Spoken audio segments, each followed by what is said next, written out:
Ways to make your salary stretch till the end of the month. Does this sound familiar? Payday arrives, and for a fleeting moment, you feel a sense of relief.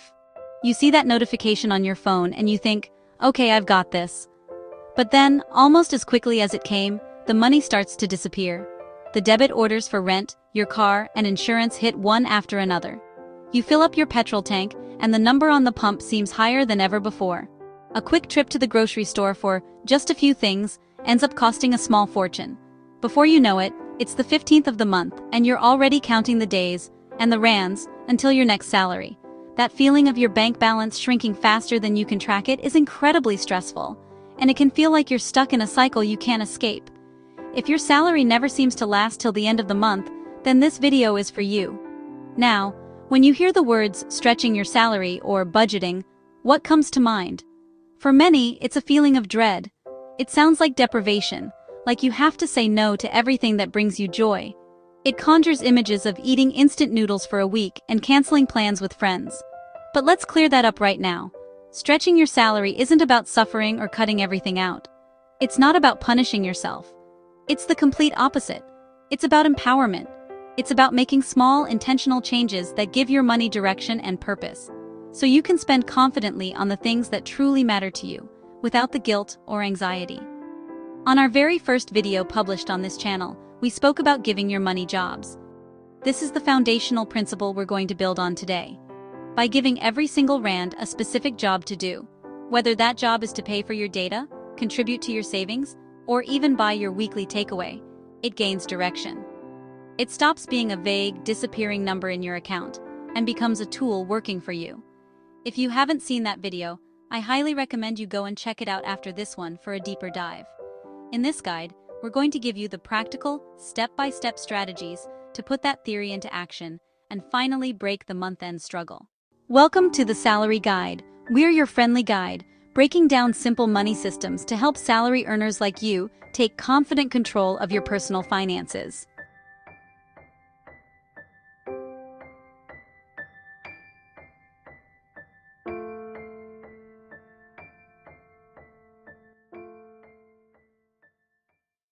On our last episode, we looked at where salaries usually disappear to every month. By the way, if you haven't seen that video, I will encourage you to go and check it out. Today, we're focusing on what you can actually do to make your salary last longer without earning more.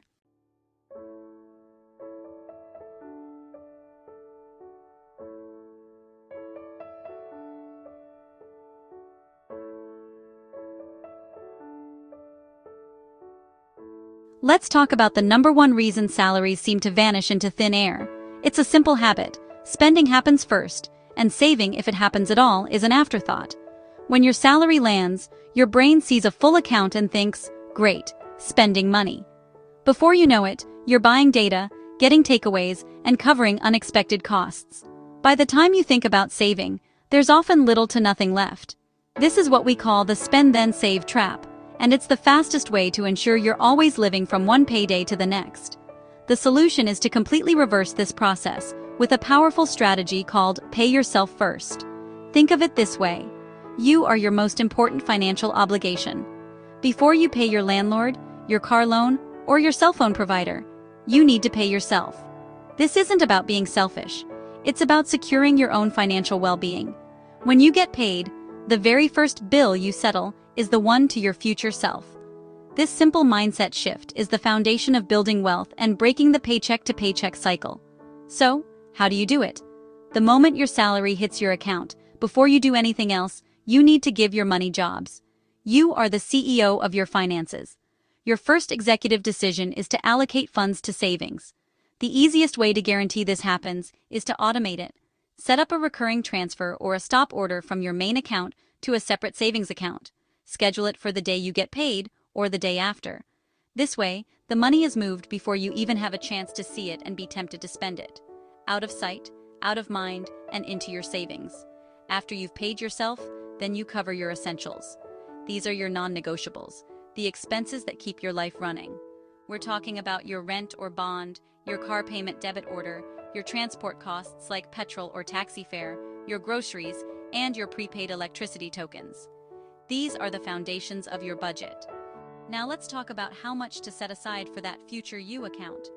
The golden rule, especially if you're just starting out, is to aim for about 10% of your net income. That's your take-home pay after taxes. For example, if your take-home pay is 10,000 Rand per month, you would immediately transfer 1,000 Rand to your savings account.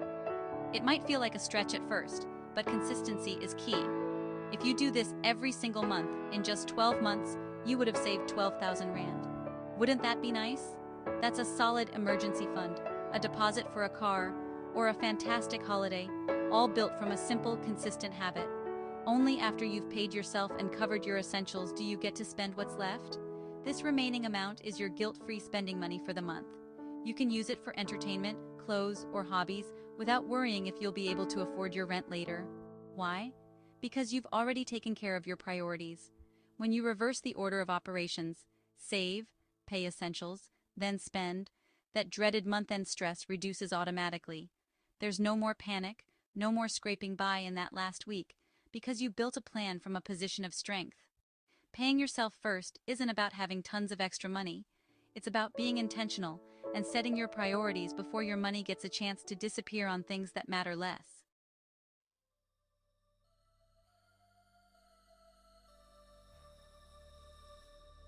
When all your money sits in one place, it's hard to control. Even if you don't open multiple accounts, mentally separate your salary. Some money is for bills, some is for daily spending, some is for the future. Money that has a purpose is less likely to be wasted. One account creates chaos. Clear purposes create control. Many banks in South Africa allows you to open more than one account. So, contact your bank and see what other additional banking options they have to add on your existing banking profile.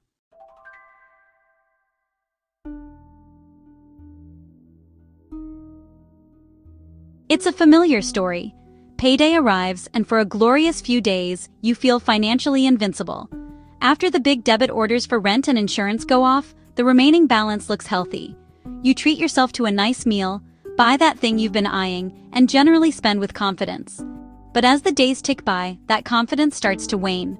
Suddenly, you're staring down the last week of the month, a period often called January, no matter what month it is, and you're left hoping for the best. But what if you could eliminate that end-of-month panic for good? The secret isn't about earning more. It's about flipping your budget on its head. The key to making your salary truly stretch is to plan for the last week first. Think of it as reverse budgeting. Instead of focusing on what you can spend now, you secure your future self's peace of mind. So, how do you do it? Start by asking a simple but powerful question.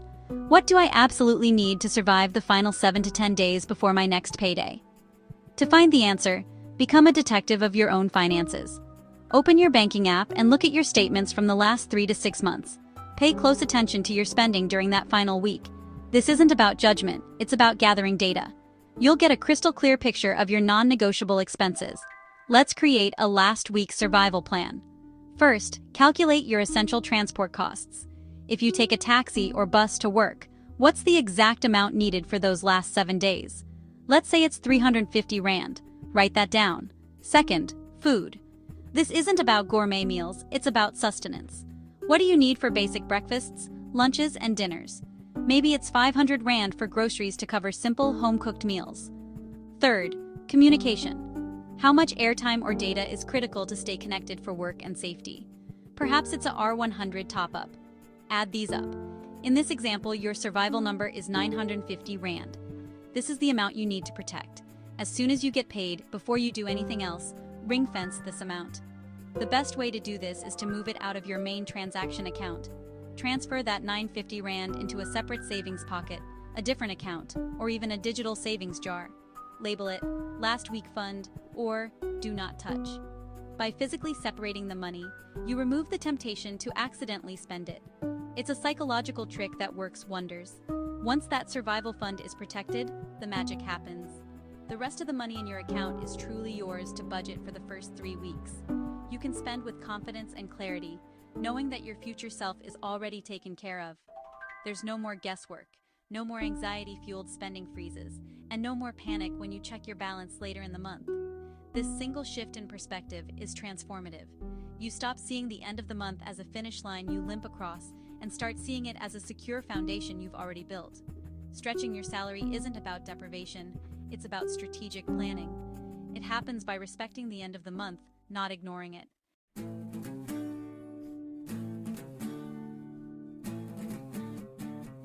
Decision fatigue is expensive. When you have to decide every day what to eat, how to commute, or whether to spend, money slips away easily. Pre-deciding small things reduces unnecessary spending. Simple meal plans, planned transport costs, clear daily limits. Fewer decisions mean fewer mistakes.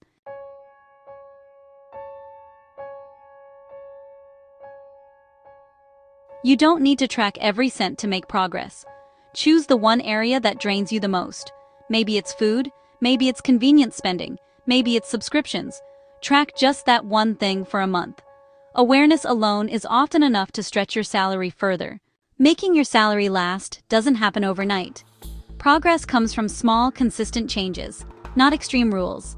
Stretching your salary means you're learning how to manage money better, not that you're failing. If you want to learn how to take control of your salary step by step, like this video and subscribe to the Salary Guide. This channel is about simple, realistic money systems that actually work. You don't need more money to feel in control. You just need a better plan for the money you already earn. That's the real secret to financial freedom. Happy spending.